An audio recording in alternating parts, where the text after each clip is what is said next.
Essential question: how does kindness affect others?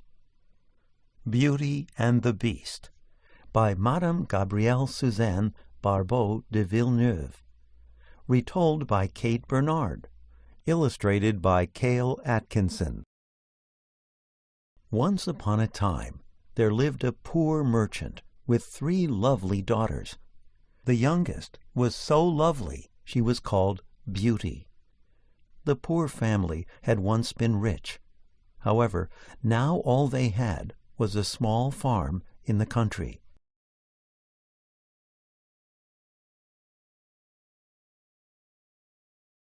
One day the merchant's ship sailed into port filled with riches.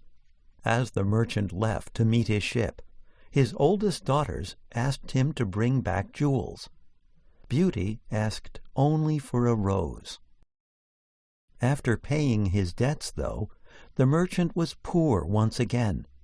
He started home sadly. As night fell, he lost his way in the forest.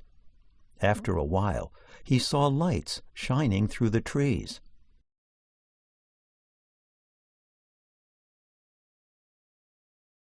The merchant hurried closer, hoping to find help.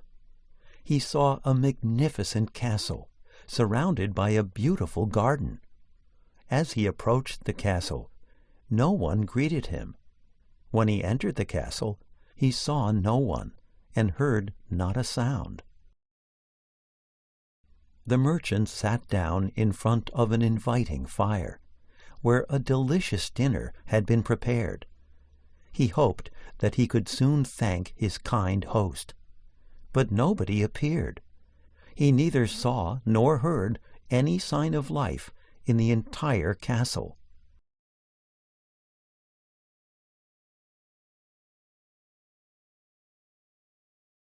Finally, he wandered through the castle and into a lovely garden. He remembered Beauty's request and picked a rose to take home to her. Just then he heard a terrible roar. A frightful beast rushed toward him. The beast was furious. The terrified merchant threw himself on his knees. He begged for mercy.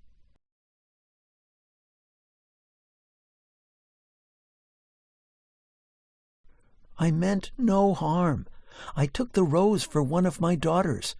Please forgive me," he cried. "You must pay for stealing my rose after I paid you such kindness," roared Beast. "Go home and bring me one of your daughters as payment for the rose. If they refuse, then you must return and be my prisoner." The pale and shaking merchant returned home and told his frightful tale. The oldest daughters said he should not return. Beauty responded sadly, "This beast deserves payment. You picked the rose for me, father. I will go." Her father protested, but Beauty insisted.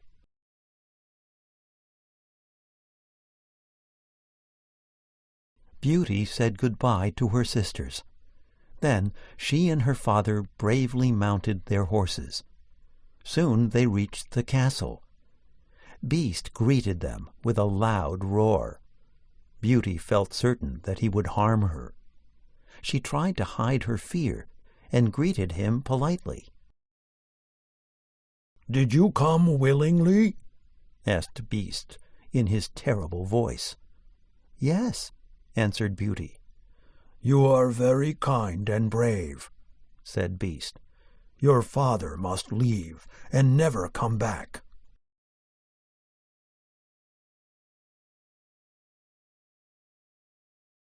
Beauty wept as her father left that night.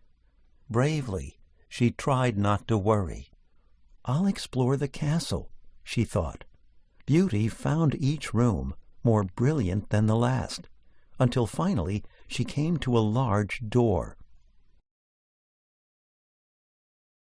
She opened the door timidly. Inside, she saw shelves of books, a piano, music, and everything else she could wish for. That night at supper, Beast explained gruffly, "Everything in the castle is yours. I hope you will be happy here.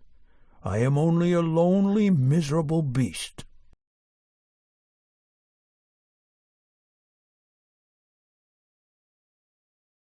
Months passed, and Beauty had everything she needed.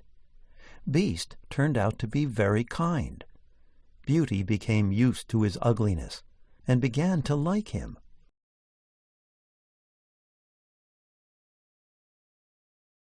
"Beauty," said Beast one evening, "I could not bear it if you ever left me. Please promise never to leave." However, Beauty was homesick. She longed to see her father again.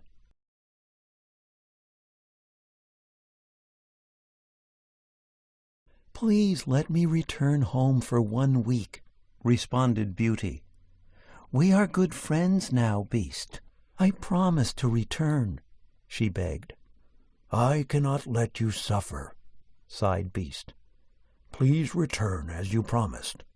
Take this ring. When you are ready to return, you need only turn it on your finger." Beast sighed deeply. The next morning, Beauty awoke in her father's house. How happy the merchant was to see his daughter! He hugged and kissed her, as he laughed and cried for joy.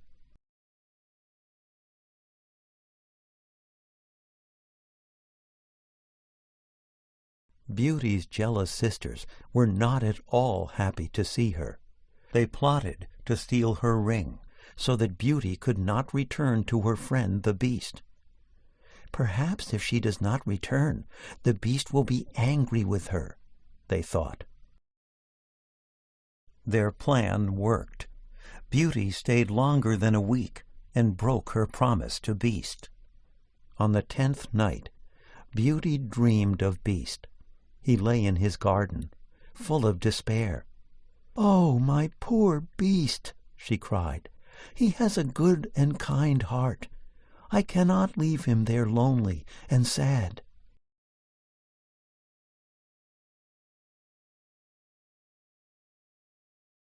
That night, Beauty retrieved the ring her sisters had stolen from her. She turned it on her finger and was transported back to the castle. Beauty ran to the garden. There lay Beast, quite still. Beauty had forgotten his ugliness and bent over him. "Beast, do not be upset," cried Beauty. "I never knew how much I loved you until now. I cannot live without you, dear Beast."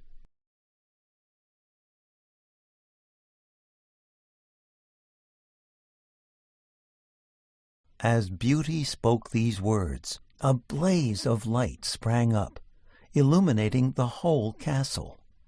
The Beast disappeared. A handsome prince stood in his place. "Where is my Beast?" gasped Beauty. "I am he," answered the prince. "I was changed into a beast. Only someone who could love me for my kindness could change me back. Please, Beauty, be my wife." Beauty and the prince married, and they lived happily ever after.